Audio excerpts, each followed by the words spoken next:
On a nos poireaux, ils sont là, on les a retirés puisque maintenant on va les mettre en condition pour être repiqués.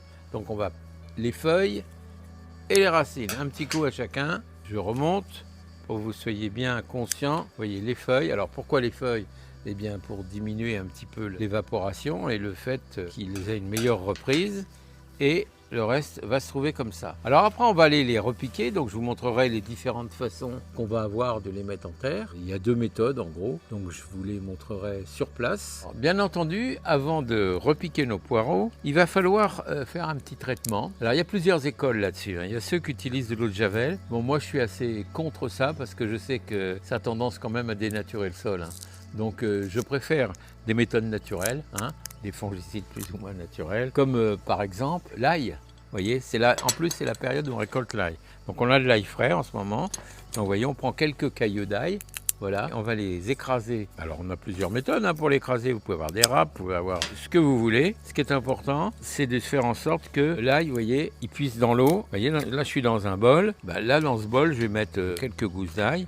Pas beaucoup, Pour un bol, on va dire 3-4 gousses. Bon, l'idéal, c'est quand même de retirer la peau, mais moi, si je ne la retire pas, ça va marcher quand même. Vous voyez, là, j'ai 3 cailloux d'ail. Je vais les mettre là-dedans, je vais bien les remuer. Voilà, donc ici, je suis bien remué. Et avant d'aller repiquer mes poireaux, une fois que je les aurai épluchés, comme vous avez pu voir, je vais les tremper dans l'eau un petit peu.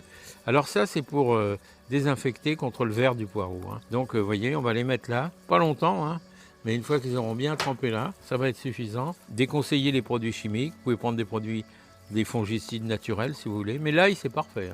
L'ail, en principe, c'est ce que j'utilise régulièrement, c'est l'ail. Donc ça correspond bien parce que c'est la période de la récolte. Donc ici, j'ai mes poireaux qui sont bien imbibés. Je vais les laisser sécher et après on ira les transplanter, les repiquer dans le sol. Alors là, j'ai deux méthodes que je vais vous montrer. Il y a une méthode qui consiste à faire des trous, c'est tout simple. Moi, je l'ai fait à la grelinette parce que vous savez qu'on fait 5 trous d'un coup, clac, 5 trous, puis 5 trous, puis 5 trous.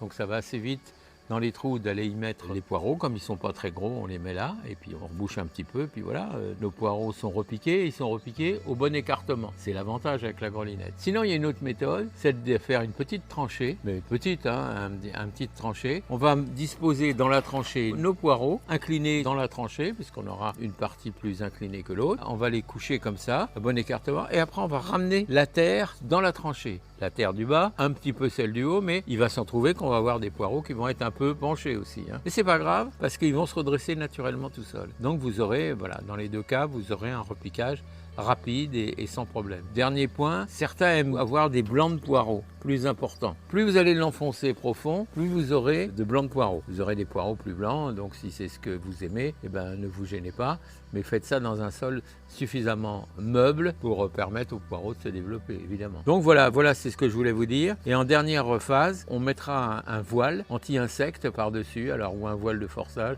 ou un voile anti-insectes, ça existe. Ça, c'est pour éviter la mouche du poireau. Parce que la mouche du poireau, l'été, elle est redoutable et elle vient perturber nos poireaux. Et ceux qui mettent un voile pendant les juillet et août, ils ne seront pas embêtés avec la mouche et ils auront une très belle récolte. Donc c'est ce que je vous propose de faire.